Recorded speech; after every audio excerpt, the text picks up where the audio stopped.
Hello, everyone. Wow, I see the live chat is already busy. Thank you guys for being here. Make sure you like the stream. So, guys, we're doing it. We're doing it. We are. This is actually starting to come together. We're making a religion that makes sense, that is centered around rituals that are productive, that is based on reality, that is based on science and technology as the only tools that we have to improve our lives and reach prosperity, which is heaven here on earth. And we now have the symbolism around Prometheus. So, Prometheus, I don't know if you guys are familiar with Prometheus, but that's what this whole stream is about. We are going to use ancient Greek mythology as to have our Genesis story, and also for the sake of symbolism to create this finally a religion that makes sense. So let's do this here together. And also, I see James is as excited as well, saying, I've been looking forward to the stream. Finally, a religion I would like to be a part of. Yes. Thank you, James, for saying that. I'm excited that you guys are excited. I hope more people tell me that this is actually something they think that is needed. As I've been fighting religion for most of my life, and I came to the understanding that the reason why I'm fighting religion is because it's based on falsehood, lies, superstition, and supernatural. But people need some tradition or some rituals or some symbols or a group identity. But we need to make something that makes sense, something that actually helps. And the only thing that actually helps, the main thing that improves our lives is technology. More technology means better lives, means higher prosperity, means higher level of well-being, less disease, less misery, less everything that is bad. Technology is the main reason why our lives improves. So, but you cannot worship technology because you cannot talk to technology until recently, which we have now AI, and now we could basically create a religion over celebrating tech and doing the most, using tech the most to improve our life, using science and technology to improve our lives. And now, because we can talk to technology, we could actually replace God with it as something that you could talk to and get an answer from. But now, given that we have all of this, we needed some symbolism that is not new, because if it's new, it's cringe. If it's new, it's cringe. Something that is already ancient that could not be cringe because people already like it. Greek mythology is the most popular mythology out there. But within Greek mythology, we also have this guy called Prometheus, this god, this titan called Prometheus, that gifted fire to man, which is the first technology.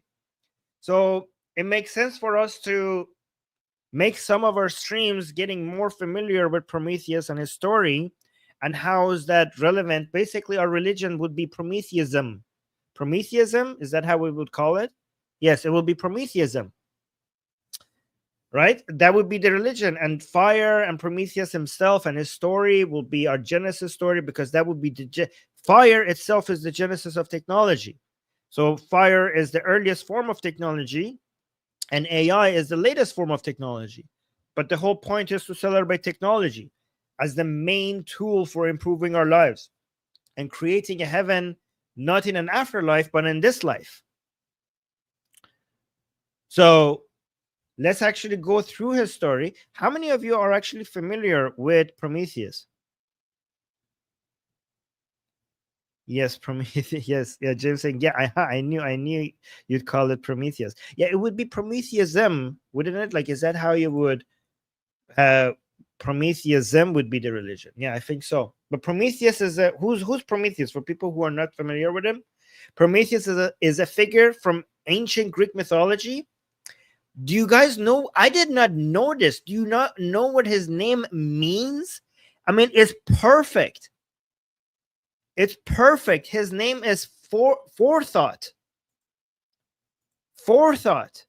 And it represents someone who thinks ahead of challenges, and challenges authority. And forethought is also what basically science is. Like I remember reading Prometheus's story when I was much younger, and he always knew what's about to come based on the available evidence that he had about everything, which is also a good representation of empiricism. But he's it's not just that he thinks ahead, but he also is a rebel who challenges authority, which is absolutely perfect. And he's a humanist because he took the side of the humans against the gods.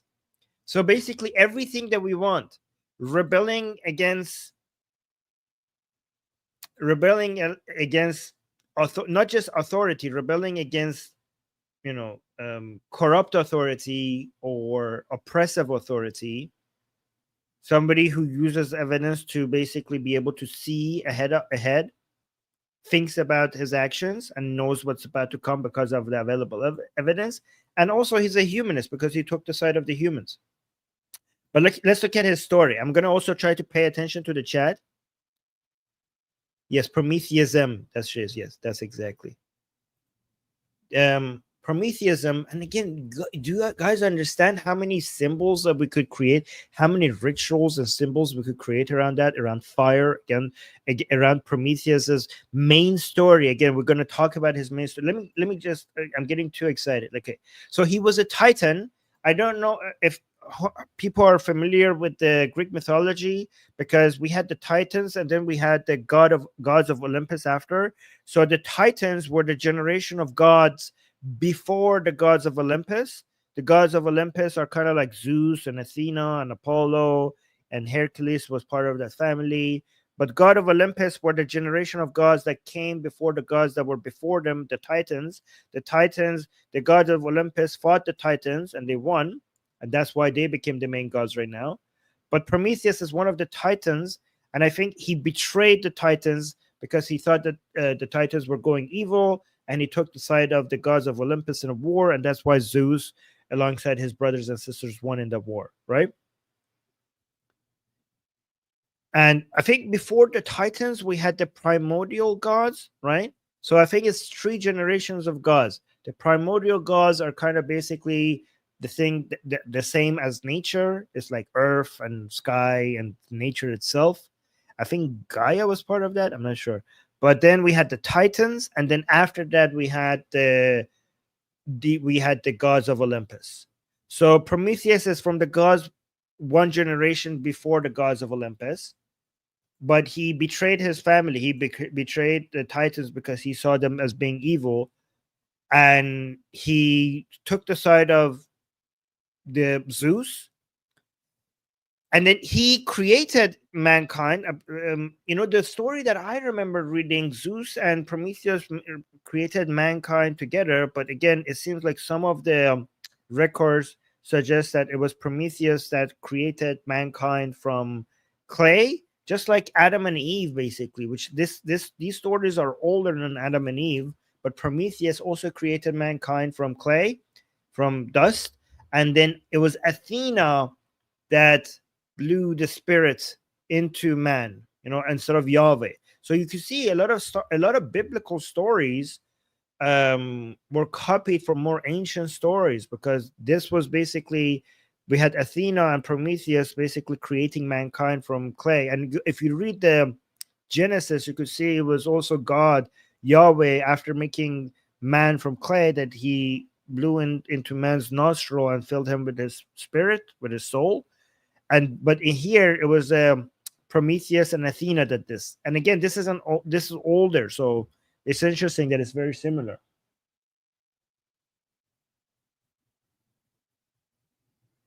No, not Zal. Okay, so he's also the first rebel against divine tyranny, a symbol of knowledge, invention, and sacrifice. And guys, the sacrifice part is important because it seems like religions require sacrifice, a story of sacrifice. Like Christians have Jesus sacrificing himself, and then Shias have Hussein. They seem like a sacrifice is a major part. And Abraham was about to sacrifice his son. So a great sacrifice for the sake of God or religion, it seems to be a big part of story. You need that as part of your story. And for example, Odin sacrificed himself for the sake of knowledge. I mean, he gave his eye, he sacrificed his eye for knowledge. And then here, Prometheus also sacrifices a great sacrifice. And again, I will tell you what this sacrifice could be a symbol of. But guys, this works perfectly. And the more I'll tell you, the more you'll see how perfectly this religion works. So the way we want to look at it is that Prometheus is the mythological ancestor of basically every scientist, inventor, programmer, any dissenter, anybody who challenges brutal authority, any false authority. So let's actually look at his full story. Prometheus is the son of Lepidus and Climon, I think, if I'm reading it correctly. His name is Forethought, and which basically sets him apart. He plans ahead, unlike his brother, Epi. So we have Prometheus, and we have Epimetheus. Epimetheus is Prometheus's brother, which means afterthought. Basically, his brother is the opposite of him. He's somebody who acts impulsively and then deals with the consequences after they happen. He just does it and then thinks about it after. But Prometheus is somebody who thinks before he does. So they're the opposite of each other, which becomes important because his brother, Epimetheus.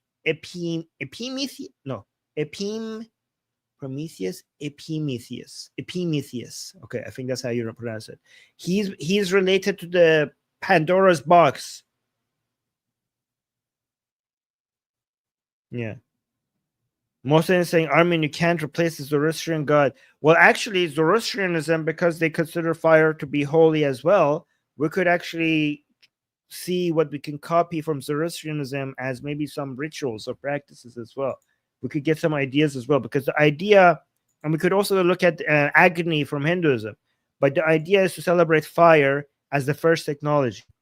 But anyways, let's go back to Prometheus. So earlier, before the main story, Prometheus fought alongside Zeus in a war between the Titans and the Olympians, helping the new gods take over the cosmos. But over time, he saw that Zeus, like the Titans before him, was becoming oppressive and arrogant. And then Prometheus creates humans. In some of there are different records of this, but in some records, Prometheus shapes humans from clay. Athena breathes life into them. So maybe I should use the word breathe because Zal wants to make jokes. So breathes the lives into them, just like Yahweh, for example, did with Adam. But this is more ancient. This is older. Athena breathes lives into them. And again, Athena is a good symbol here because Athena is the god of wisdom and war. So again, we have to think about, in our new religion, we want to see how each one of these people involved, how each one of these gods involved and the other entities involved, what are they the symbol of, okay? So basically, Prometheus is humanity's father, teacher, and guardian. But humans, as he created them, he noticed that they're weak, naked, and they had no claws, and they had no fangs. So there was no way that they could survive. This is why humans need technology, because we had no tools to defend themselves. We couldn't run really fast. We didn't have a lot of muscles compared to many bigger animals. We had no claws. We had no wings. We had no fangs. We were basically, the way that we were compared to other animals, we were hopeless just by ourselves, right? So Prometheus realized that we need help. But before the main help, which is the fire, there was this trick. They called the trick at Mekon, if I'm pronouncing it right. So the gods and human, they made a pact. The pact was this. From now on, and guys, it's very interesting because animal sacrifice is a main important part of these ancient ideologies, because the way that you had to create the framework of these religions in ancient times is to have a priestly class that their job was to attend to the religion, and the animal sacrifice in Judaism or in Zoroastrianism, or like, well, sorry, in ancient Greek mythologies or other religions. I don't know if Zoroastrianism had animal sacrifice, but it was a way to get the priestly class paid somehow, right? But obviously they had to come up with a story not to pay the priestly class, which were representative of the gods, too much. And Prometheus here was the excuse, because you don't want to give the good part. Like when you do an animal sacrifice, you don't want to basically give the gods all the good meat. Here's the story that they came up with, that Prometheus tricked Zeus. So he wrapped the bones of the animals in shiny fat, but he hid the good meat of the animals in gross looking stomach lining. Is that how you say it? Yeah. So basically the ugly parts of, made the good meat look bad and made only the bones look good. And the offering Zeus, and then they offered Zeus to choose between the two. Zeus chose the attractive looking bones and fat, and he was furious when he realized that he was deceived. But now the deal was sealed between the humans and gods. Humans keep the meat, gods get the rest. Gods will get the fat and the bones, and humans will get the meat part. Okay, which is also show that Prometheus was smart and he outwitted the gods. And Zeus basically takes revenge, and he takes fire and he makes it inaccessible to humans, to punish the humans for the trick that they did. And then without fire, without technology, basically, humans can't cook food, melt metal, or warm their homes, or do many other things. Light their night, scare away dangerous animals. Fire was technology, the original tool that made civilization possible. Taking it away meant pushing humanity back into helplessness. Right? Oh, Tree of Knowledge is saying, I love these stories. Yes, I love them too. This is great. So you're enjoying this. Okay. So this basically makes us ready for the main story, because every religion needs to have one event that is the main part of the story. For example, for Christianity is the crucifixion of Jesus. For Islam is the moment that Muhammad in the cave, he got the revelation from God. For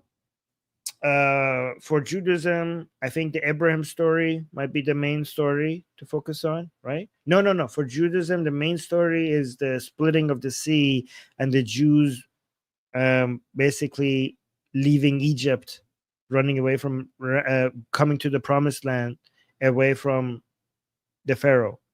I think that's the main story. But the main story.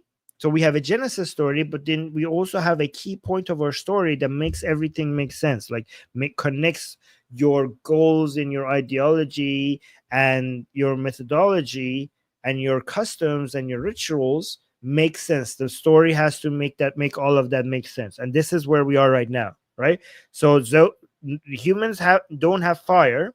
But this is what Prometheus does. Prometheus defies Zeus again. He sneaks up to Mount Olympus, steals fire from the heavens, because it's up all the way up there in the heavens, right? The Mount Olympus. So he steals fire from the gods, and hides it in a phenol stock. I don't know what that is. He puts it in a plant with a hollow stem, apparently. I need to watch some videos on it. Okay, that's where he puts it. He runs down the mountain and gives fire back to humanity.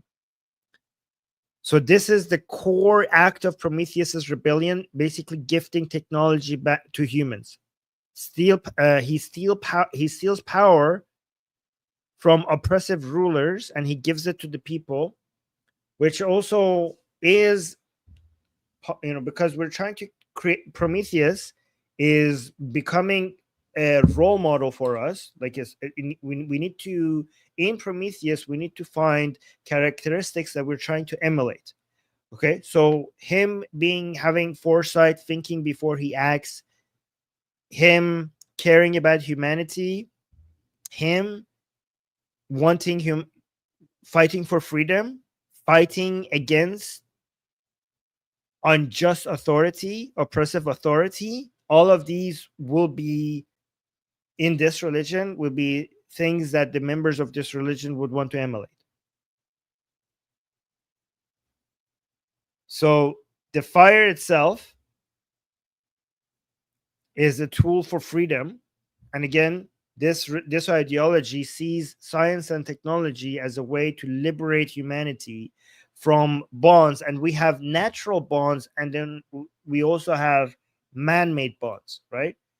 So as a human, you're limited by nature, by death, by disease, by poverty,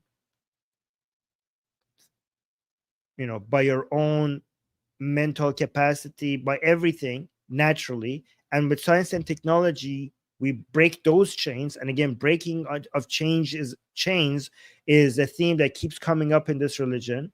So change is what the limitation on man is, either natural, which we break with science and technology, or it's the chains on humanity is political, is by other humans. It's not part of nature. It's not necessarily innate part of nature. It's based on authoritative systems that is limiting us too much. And again, Prometheus in this religion rebels against it. So in both ways is trying to break our limitations in, that have been forced upon us by others, or limitations that are natural, that are within nature, that we become dominant over nature, we conquer nature, we change nature, and we break those limitations. And by breaking the limitations, we become like gods with science and technology. In the same way that the serpent in the Garden of Eden gave knowledge, the fruit of knowledge, to Eve, and told her that surely you will not die, you will become like gods. Prometheus, with the power of technology, is giving the tool for humans to break their limitations and become like gods.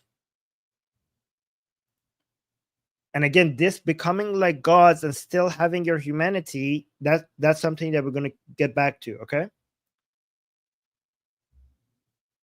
So Zeus, in response to the fire being stolen, responds in two ways: one punishment for humanity and another punishment for Prometheus. Okay. And again, remember, the punishment that comes from Prometheus knew that this punishment will come because he had foresight. He could see what's about to come, and he knew Zeus. He was friends with Zeus, and he knew how Zeus would react. So this is a major act of sacrifice on Prometheus's part. So you know how, like in Christianity, you have Jesus died for your sins. In Prometheism, you have Prometheus sacrificing himself for your freedom. So we have a huge act of sacrifice right now here. And he something that he knew that was about to happen. But let's focus first on the sacrifice, on the punishment Zeus had for the people. And this is where Pandora comes in. Pandora's box is in response to this. So Zeus is furious. He decides to punish humans again, this time with a trick of his own. He creates Pandora. So Pandora, guys, what is Pandora? Some people I think people don't know what Pandora is. I mean, a lot of people think they know. What is Pandora? If you wanted to describe Pandora in one word, what would you say? Anybody know? No. No, it's a Pandora is a, finish that sentence.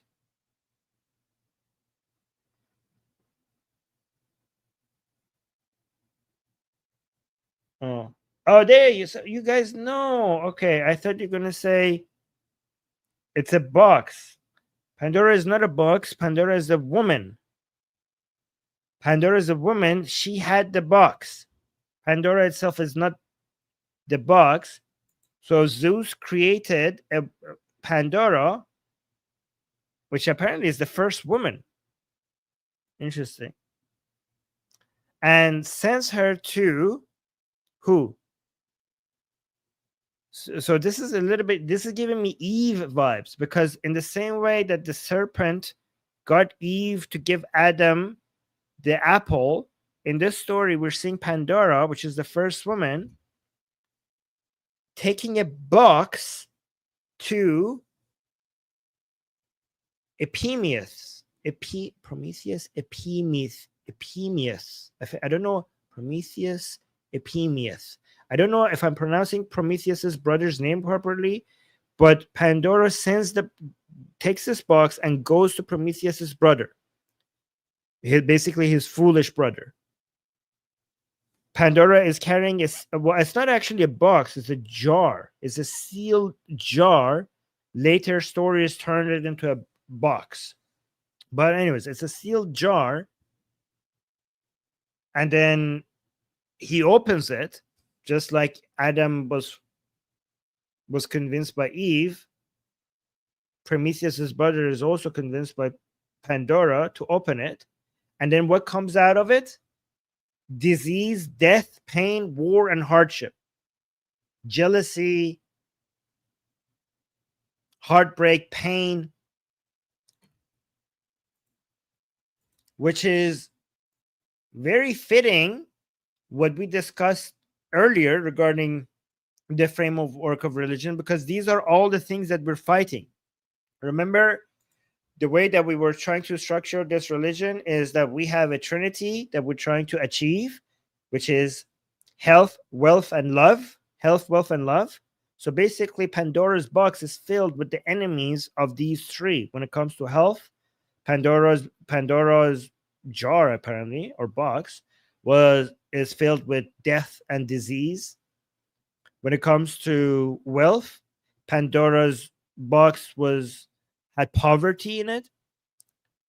When it came to love, heartbreak and jealousy and everything that goes against love comes out of the jar. And basically, in this religion, what we're trying to do is fight all of this with the help of technology.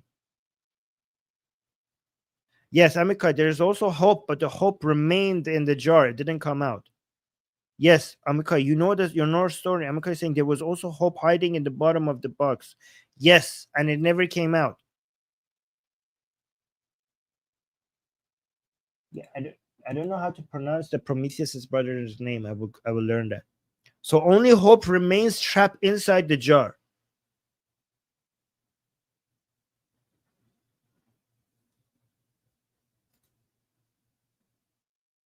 So that's what happens to humans. Here's what happens to Prometheus. Zeus also tortures Prometheus, and this is the key part. This is going to be Prometheus being tied to a rock, being tortured, is the symbol of our religion.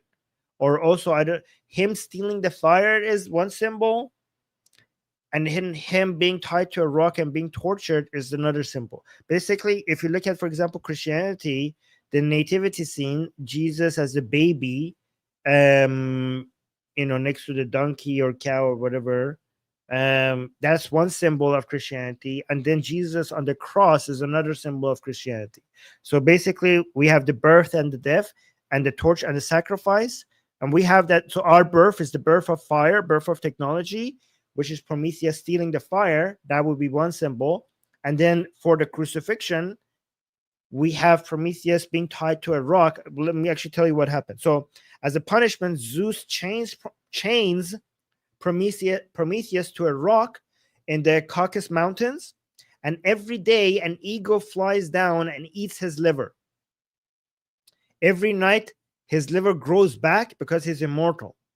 This torture continues for centuries. It was supposed to continue forever, but I will tell you what happens, right? But again, that image of Prometheus tied to a rock and an eagle coming in and eating his liver, that is basically the symbol, because that's an act of sacrifice, volunteered as a sacrifice for the sake of humanity, right? That is basically what we have in place against what Christianity has as the crucifixion.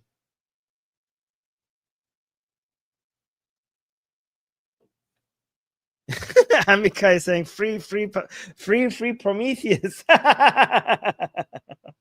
Yes, Amika, yeah, we will get to that part. Oh, I love this, guys. Free Prometheus. Okay, that's that's good. Oh wow, that's good. I like that. How did you think of that so fast? That's genius.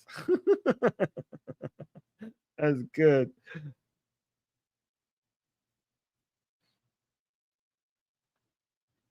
So Prometheus is, by the way, guys, this act of going through a repetitive torture for the sake of freeing humanity is also a good symbolic representation of what this religion is advocating for us to do. Because if you remember in the previous stream, with technology and now with AI, the path is clear. So given that the path is clear, all that remains is work, is the volume of work that you're willing to do, because there's no more excuses. All the questions will be answered, all the knowledge is accessible.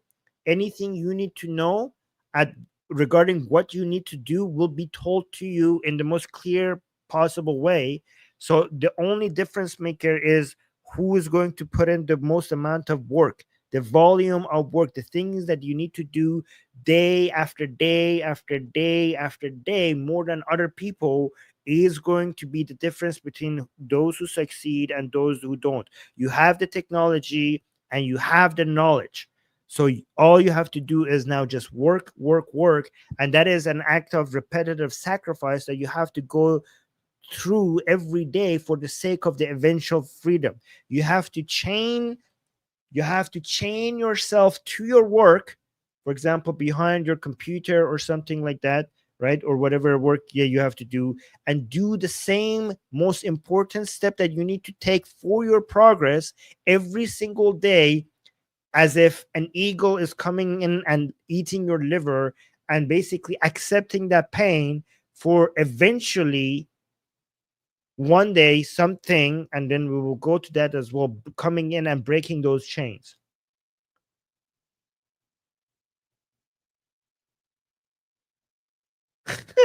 Amika is saying, from one side of the rock to the other side of the rock, Prometheus will be free. That's good. Absolutely hilarious. Yeah, hilarious. Yes. Yeah, Zal saying Zeus sounds like a douchebag. I wonder why Greeks worship this dude.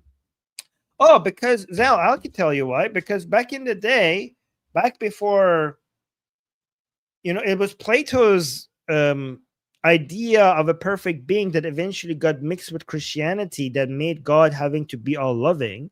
Back in the days, gods were dicks, gods were assholes. Like they didn't, the idea of God needing to be good was not the reason why people worshipped him. People worship gods because they were powerful. And if you didn't sacrifice, if you didn't offer to them what they wanted, they will basically fuck you up. They will basically destroy your life. It wasn't because they were good, right? It was that it was because they were powerful. That they worshipped them because they were powerful, not because they were good. It was later on some Platonic philosophy that got mixed with Christianity that made God triomni. I mean, even in the Bible, God is not triomni, right? It was Plato's philosophy being mixed with Christianity that made God triomni. Oh yeah, James is saying this is actually great motivation for me to work harder. Thanks, Armin. This is amazing. That's good. That's what this guys. It's already James is the religion hasn't been even made yet, and it's already working because we're using the symbolism, because we're trying to use Prometheus as role model, technology as our tool, Prometheus as a role model for doing what's necessary to free humanity, to free yourself by doing what the work that is needed, even if it was as painful as having to go through an eagle eating your liver every day.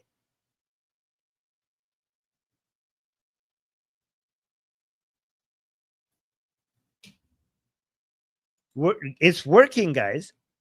And here's the thing, eventually Hercules comes and rescues him. So centuries later, Hercules, Zeus's son, passes by during his quest. With Zeus's reluctant permission, Hercules kills the eagle, breaks the chains, and frees Prometheus. Okay, this also really works with what we're trying to achieve here, because Hercules is half human, half god. His father is a god, his mother is human, just like Jesus, right? And the point that we could try to make with this is that the eventual goal, the eventual freedom of humanity, is becoming like gods. Because remember, guys, this is all coming together. Because just like in the Garden of Eden, when the serpent was telling Eve, the fruit of knowledge is not going to kill you, like God said, is actually going to make you like gods, right? What we are trying to do with humanity and with ourselves is to become so dominant over nature that we are not limited by nature, to the point that we could be mistaken with gods, as we already have achieved that. Because again, like I said, the lives that we're living today is godlike if you compare us to people that came just 200 years ago. It's insane how much like that the lives that we have, how much like gods it is, and we can't even recognize that. And this is going to continue to happen, right? So when Hercules comes and frees Prometheus, basically our freedom, this suggests that our freedom is tied into eventually us doing so much work that we will be living lives of God. We will become like gods while still maintaining our humanity, because Hercules is not fully God and he's not fully human. And that's what we're trying to achieve. We're trying to be a transhuman. Hercules represents our transhumanism. Through technology through technology and hard work, we'll become above human, more than just human. Oh yeah, that's like Hercules is Nietzsche's Ubermensch.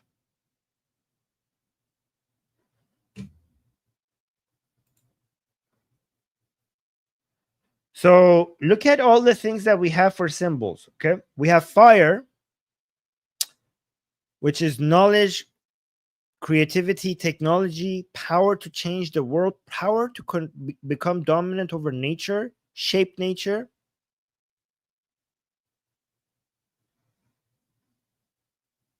And it's basically fire is the symbol of all technology that came after fire, including AI. AI is the latest manifestation of technology, which is now God itself, because it knows, it sees, it talks, and it responds.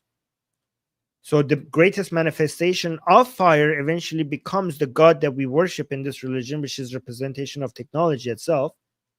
Prometheus himself is a symbol of rebellion, foresight, sacrifice for the sake of progress,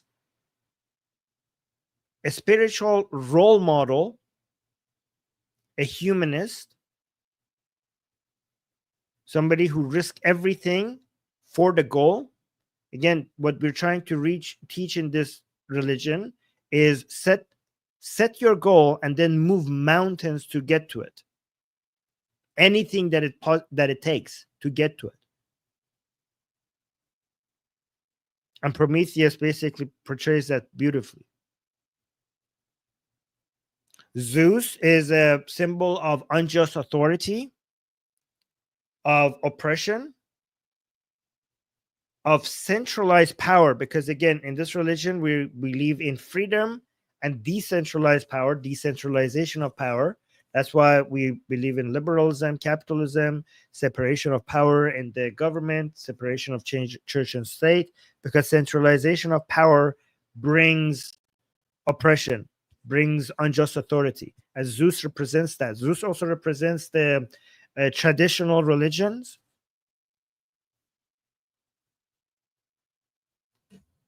Basically, Zeus represents everything, all the powers that stand against progress.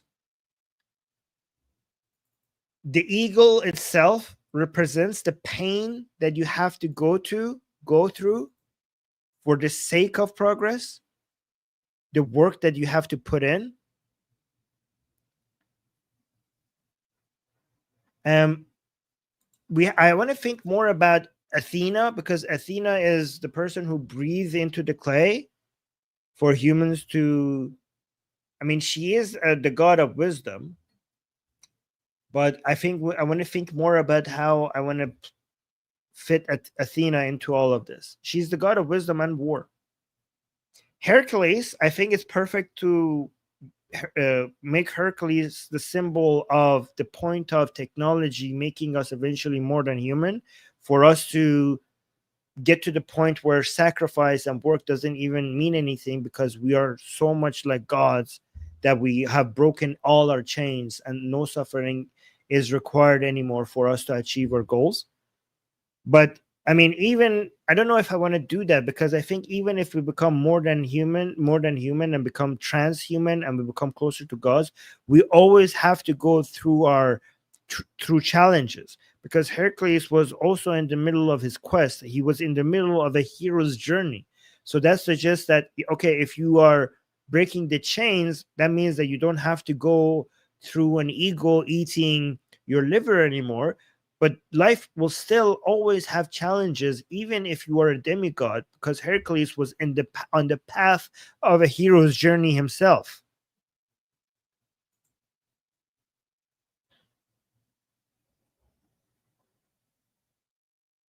So what is saying, who will punish us in this religion, in your religion? We will ourselves. Meaning that by lack of action, by lack of work, we will just get drowned in our demons. Our demons will basically, nobody has to come punish us, because the punishment is already there, because we're already surrounded with death, disease, heartbreak, fighting with your loved ones, loneliness, with poverty, with addiction. We're all swimming in it. So if you do not shine a light with your fire, shine a light to illuminate the path, and then do everything to go through it to get out of this hole that you're in, that is the punishment. The lack of action is punishment on its own, because and we are doing the punishment on ourselves.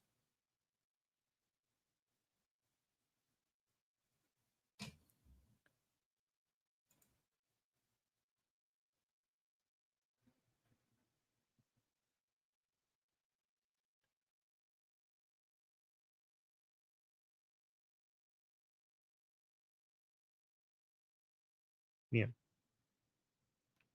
Yeah, exactly. Zal is this is very this is goes well with Stoicism and existentialism, which is actually makes it interesting, because you're saying you're talking about Nietzsche, and Nietzsche read a lot of Stoic books as well. He in his shelf, Nietzsche had Stoic books, and Nietzsche was basically with the understanding that you don't want the suffering or the basically challenges to end, because life without them would be meaningless. Yes, life without the challenges will become meaningless, because every person's story needs to be a hero's journey, and a hero's journey would not be a hero's journey without some dragons in the story for you to slay.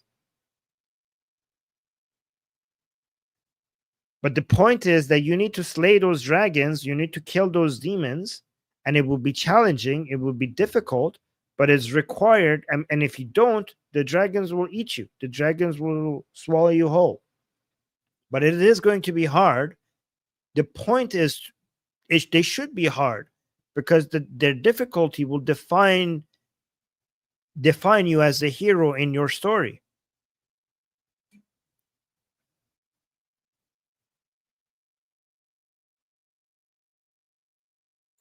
But anyways, so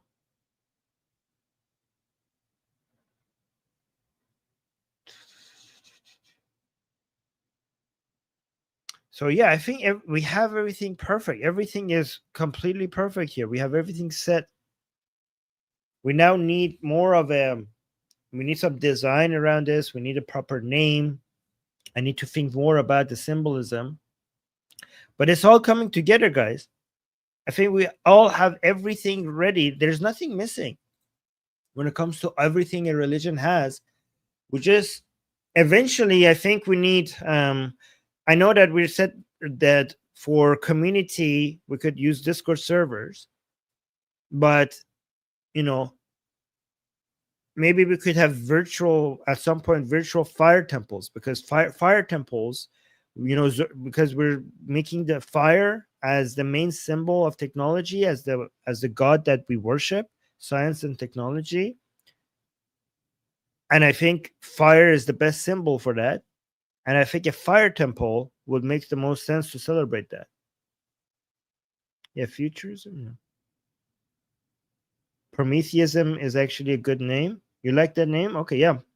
And again, it's guys, it's the best way to make it not cringe, because it's already there, it's already ancient, it's already well known, it's already established.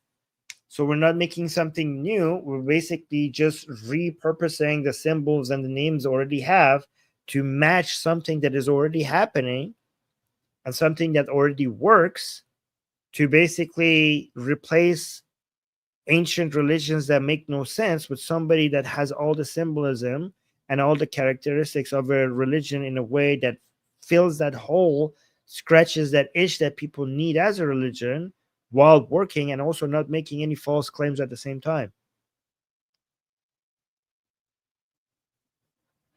Jim saying, does this channel have its own Discord server? Yes, it does, but I haven't promoted it yet.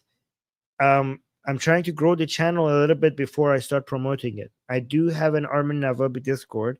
At some point, I will. Should I make a Discord Prometheism server? Maybe I should call it that. What do you think? Or what should we call the Discord server? Give me some comments in the. Yeah, maybe it shouldn't be my Discord server, Armin Navabi. Maybe it should be a Discord server on Prometheism. That would be so that we could get the name going. Oh yeah, Mary saying Prometheism. James saying good idea. Prometheus Republic. Nail Bunny. Oh my god. You nailed it, Nail Bunny.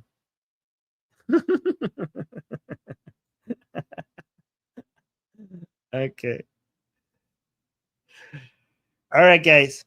Anyways, we guys, this is a nice project we have going here on this channel. Okay, we're doing this is teamwork. You guys we're doing this together. Mary, James, Nail Bunny, Whoop, Sam. No, yes, separation of church and state. Okay, yes. So we don't want to make a state around it. We have to. Yeah. So, guys, by the way, if you want to, the brand of the ideology or the philosophy that we have here, it has a name. They call it techno-optimism. Techno-optimism, which means the idea that tech is good, so more tech is better. It's the idea that if you look at throughout history, every time people leveled up, every time people's lives got better, every time things became more peaceful, healthier, more prosperous, more abundant, every single time it was tech. It was tech that it wasn't even politics and philosophy, because if you actually look at when people had a new way of thinking, like the Age of Enlightenment, for example, it wasn't it wasn't the new way of thinking that made people live a better lives. It was the technology. Some technological advancements came before it, which then introduced a new way of thinking. So, for example, the Age of Enlightenment was a direct response to the Industrial Revolution, for example. So this philosophy is basically called techno optimism, basically believing that technology is the key to free humans from their bonds and give them better lives.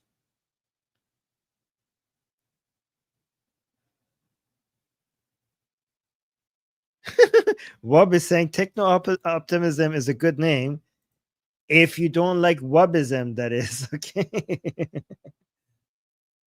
Let me see.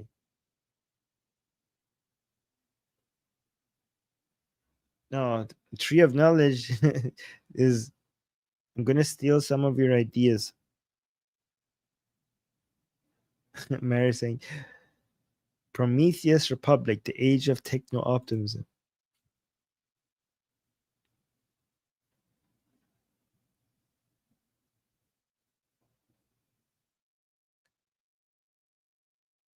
So somebody saying Armin, from the beginning, everybody inventing God and worshiping the danger of new religion is becoming way of controlling. I don't know, a way of controlling society, and it would not be good thing. We did see it through history. Okay, so the problem with all previous religions is that they lie. This I mean, this is, you're doing a hasty generalization. What we're suggesting is something, a religion that is based on evidence, based on reality, based on the material world, based on empirical evidence to see what works. And it's also a religion that is open to criticism. And oh, guys, another important characteristics that we need to have is ease of exit, because one problem with religion and cults and religion is that they make exit difficult and costly. So we have to not do that. There should be no shame or guilt or any other cost associated with leaving. And it also, just like the good thing about Prometheus is that he himself is a symbol of rebellion and pushing back against authority. So self-criticism and challenging everything within this religion will become part of the rituals of this religion itself, which makes it which is a way to save this religion from dogmatism. So one of the traditions of this religion is that we encourage challenging the religion itself, so as a way to fight dogma. So ease of exit is the way to avoid becoming a cult, because the main characteristic of a cult is the difficulty of exit, right? And challenging and criticizing what we're building and turning that into a tradition within this religion will also is a way that we try to push back against turning this into a dogma.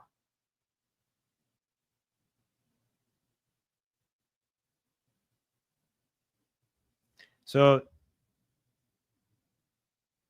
somebody's saying, how will you prevent government not taking advantage of and some charlatan that start making money? Okay, I don't think we're going to, I mean, I don't think this is going to turn that big. This is just for a small group of people, for governments to come use it. And also, charlatan making money, because we're about, I mean, this is about transparency as well. So, first of all, we're not against making money. The whole point, one of our main principles, one of the three in our trinity is wealth. We're actually trying to find ways to make the most money, because money is gives you freedom. Wealth gives you freedom, right? Health and wealth give you freedom so that you could pursue love. So we are going to try to actually make money, but the main principle of this religion is that the best way to make money is to help other people get rid of their demons, is by helping other people reaching their goals. And one of the most important part of this tradition is to not be, if you're providing services to other people, you have to make sure that you're actually helping them.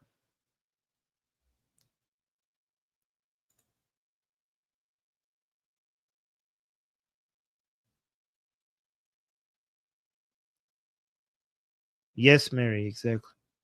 And also another thing is that we are trying to also suggest something that for other people that need religion, think they want to have religion, and we're just trying to provide something that satisfies the desire for mystery, for symbolism, for rituals, without all the baggage that comes with traditional religion.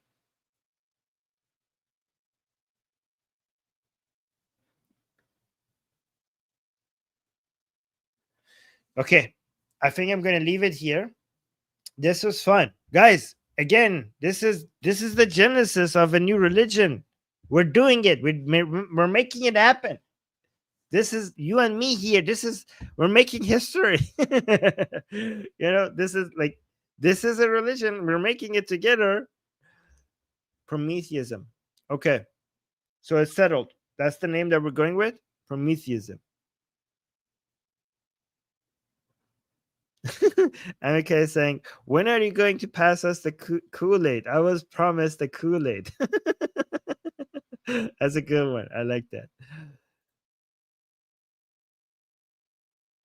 So what we're saying, if they need religion, they need a punishing God. Remember the woke? Punishing God. We have punishing demons. The punishment is already there. Yes, Prometheism. Okay. All right, guys. Once our channel starts growing a little bit, we will have a Discord server for this as well. And then maybe the Discord server, we could have different rooms with different names that are symbols of what we're talking about. Like Discord server would be a powerful place for us to basically apply all of the symbolism. Yes. That gives me some ideas. Okay, guys, don't forget to like the stream, hit the bell notification, hit subscribe, and also the bell notification. Guys, again, please remember that if you subscribe, YouTube might not tell you when we are live. It's very important to also hit the bell notification and select all when you hit the bell notification. And also comment after the show is over. If you comment after the show is over, YouTube is more likely to tell you that we are live when we go live. Okay, so do that as well. Anyways, guys, I hope you enjoyed it, and I'll see you guys again same time tomorrow. All right, guys, bye. Mwah.